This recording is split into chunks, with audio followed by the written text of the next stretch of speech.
Once upon a time, children grew up in places like this, where afternoons meant scrapped knees, games of hide and seek, and endless laughter.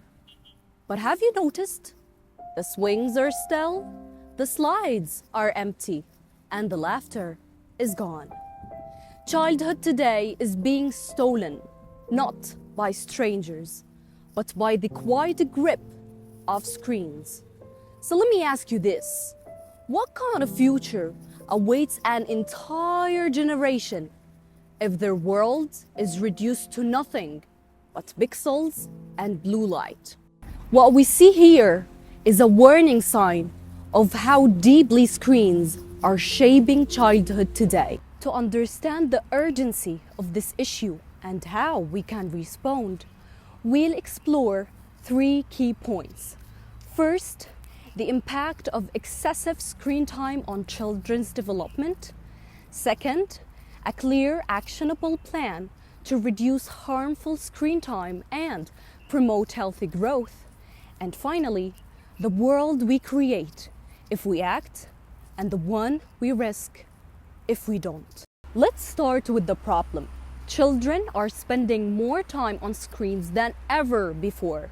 The American Academy of Pediatrics warns that excessive amount of screen time is linked to delayed language development, attention disorders, and reduced emotional intelligence. I've seen this myself. My little cousins won't sit at a family gathering without a phone in their hand. Once it's taken away, they cry, scream, and act as it's almost like medicine. This is not just a parenting issue. It's a public health crisis. And if we do not act, we might actually risk losing the very essence of childhood. Dr. Dimitri Christakis, a leading pediatric researcher, calls it a silent epidemic. He warns and says, we are rewiring our children's brains before they've even learned how to use them. Now that we've seen the damage, the real question becomes, what can we do to reclaim childhood before it's too late? Well, good news! There is actually a lot to do. First, set clear, consistent limits on recreational screen time. The American Academy of Pediatrics recommends no more than 1 hour per day for children aged from 5 to 8. Now, I know some people might say, but technology is essential for learning. Limiting it will hold children back. And I totally agree.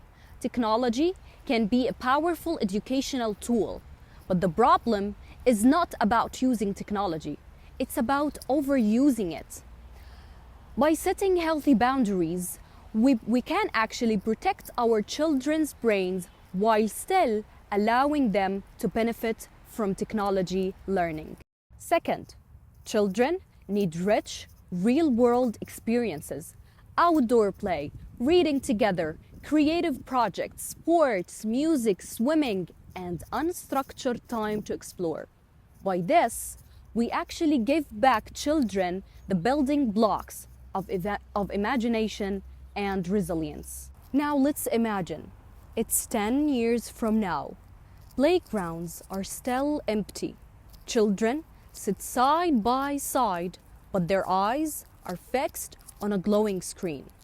Families share the same space, but not the same life. But there is another future, the one that we can choose. In this future, swings are moving because children are playing, chasing each other in games of tag. Laughter echoes across the park. Children have stronger bodies, sharper minds, and deeper connection to the people around them. The difference between these two futures is the choices we make today. If you're a parent, a teacher, or even a sibling, take one small but very powerful action. Set boundaries for screen time in your home, your school, or even your community.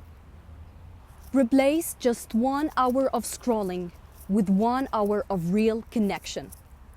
We cannot wait for someone to fix this. The responsibility is ours. Talk to your child or even your sibling why this actually matters. And at the end, always remember this. Every child you save from a stolen childhood is a victory for the future. Thank you.